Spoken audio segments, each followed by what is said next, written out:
first tipping point tonight. Should the NFL and other professional sports leagues lose the tax-exempt status they've enjoyed for the past 70 years? Following the behavior of NFL players kneeling during our national anthem and refusing to face our flag. 2 points to be made here. One, this is just plain old corporate welfare. There is no reason the NFL, a huge corporation, should enjoy tax breaks and taxpayer subsidies when small business owners don't. It's crony capitalism. Did you know the public pays for 70% of the cost of NFL stadiums? The second point, we talked about this yesterday, this is not a matter of freedom of speech. President Trump never advocated for kneeling during the national anthem to be made illegal. It would be the same sort of situation if a McDonald's employee was fired for being rude to customers. The employee has a right to say whatever he wants, but the employer has a right to fire him too. In Congress, there's a new bill introduced by Congressman Matt Gaetz aimed at removing the tax-exempt status from the NFL. Watch. I don't recall my Democratic colleagues kneeling when former President Obama would come to address this body. They stood as a sign of respect. That's what we do in this country, Republicans and Democrats, for our flag, for our anthem. But see, this freedom that we enjoy, it also includes the freedom of speech, the right of our citizens to express themselves, even when we find that expression offensive, is a fundamental constitutional right. Yet nowhere in the Constitution does it say that hardworking Americans have to subsidize or create special carve-outs and exemptions for conduct that they find unpatriotic. Unfortunately, today, the tax code gives special breaks to sports leagues. Joining me now, Congressman from Florida's 1st District, Representative Matt Gaetz. Congressman, thanks for coming on the show. Good to be back on, Liz. All right, Congressman, we just showed a brief clip of you on the floor of the House of Representatives talking about your new bill that you introduced. And I want to ask you, you introduced this bill to deny pro sports teams their tax-exempt status. Why? Well, it's just ludicrous that the NFL league office gets tax breaks and special exemptions and loopholes that aren't available to regular businesses on Main Street in my district. Now we've got an NFL that's embracing unpatriotic behavior, at the same time not allowing players to have expression when it comes to support for breast cancer awareness or other patriotic activities going on in this country. And I see no reason why in a tax code that is 70,000 pages full of special interest carve-outs and loopholes that we would maintain a loophole for the NFL league office or frankly any other professional sports league.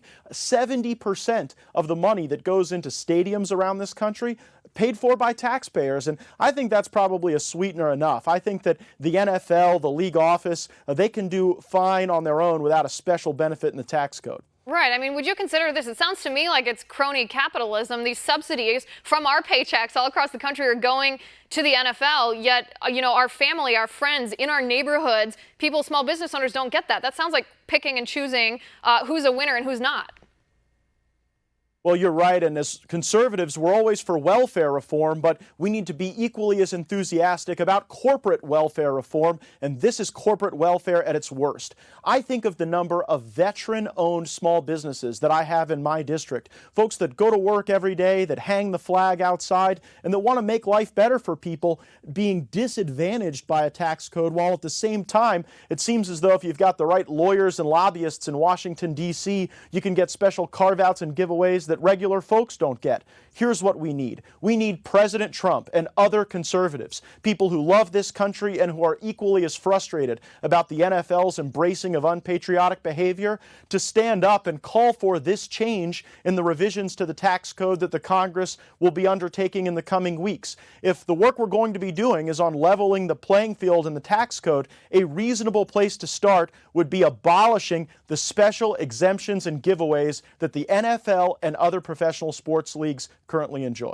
Right, and just to remind our viewers here, the NFL does have, like you said, a special carve-out. They are designated or considered a nonprofit trade organization. That's not a normal thing. That was created specifically for them, which is why I accuse them of being on the receiving end of crony capitalism. But Congressman, let me ask you about something you said on the floor of the House. You talked about freedom of speech, and that is the main argument that's coming from the left, defending these players who knelt during our national anthem, who turned their backs on our flag, who disrespected our flags. But to me, freedom of speech is when the government would make a law prohibiting that speech. No one that I'm aware of, certainly not President Trump, certainly no Republican in Congress, has advocated for illegalizing this speech or this expression. How is that a violation of freedom of speech then to say that in your opinion you think, not you, but President Trump thinks that these players should be fired for that expression? Well, you've nailed it, Liz. Freedom of speech cannot be abridged by the government, but those of us who serve in public life certainly have the opportunity to comment on what speech we find abhorrent and what speech we think fulfills the great promise of this country. And what's so troubling to me is that this protest of our anthem is way too overgeneralized. If NFL players have concerns with the criminal justice system or police, there are plenty of venues for them to be able to express that without disgracing our country. I think it's particularly offensive when you've got NFL teams going overseas and then standing for God Save the Queen and staying on one knee for the national anthem. Not only is that insulting to people who serve, it demonstrates a pretty profound lack of understanding of history. I think the British Empire is probably engaged in more colonialism and oppression throughout the course of human history than just about any society that has existed since Alexander the Great. And so I think we need to have appropriate context, and certainly, while the NFL is doing these things, we can say that it's not the type of conduct that we would condone with a special giveaway in the tax code. There are all kinds of places in the tax code where we say that veteran-owned businesses, minority-owned businesses, female-owned businesses get a little extra edge in certain spaces. We shouldn't give that extra edge to multi-billion-dollar sports leagues that have plenty of revenue but simply want to give away to facilitate their behavior, especially when that behavior is so offensive to so many Americans. Right, and you're exactly right. And I said this before earlier in the week. If the NFL cared about free expression,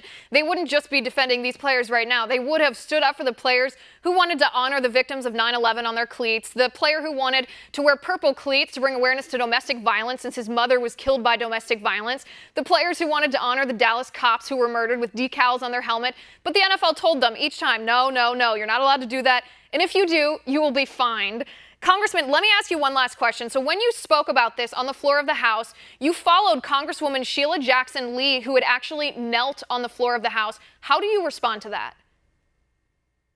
Sheila Jackson Lee has a very hypocritical approach to the First Amendment. She thinks that anything that liberals say or people on the left say should be given great reverence, but when conservatives speak out about patriotism, about our military, about our veterans, somehow that enjoys less protection under the First Amendment. What was particularly offensive is that Representative Jackson Lee suggested that kneeling was this great sign of respect. You know, I don't remember Democrats kneeling when Barack Obama walked onto the floor of the House, because when a president walks in the room, when the flag is raised, when an anthem is played, Americans should stand up, because this is the common experience that unites us, love of country. We're a very diverse nation, and in many ways that diversity contributes to our strength, but we certainly can't get to a point where the unifying principle of this country, the love of this country, is something that we indict. That will lead to the erosion of what I consider to be the greatest society that's ever existed in human history.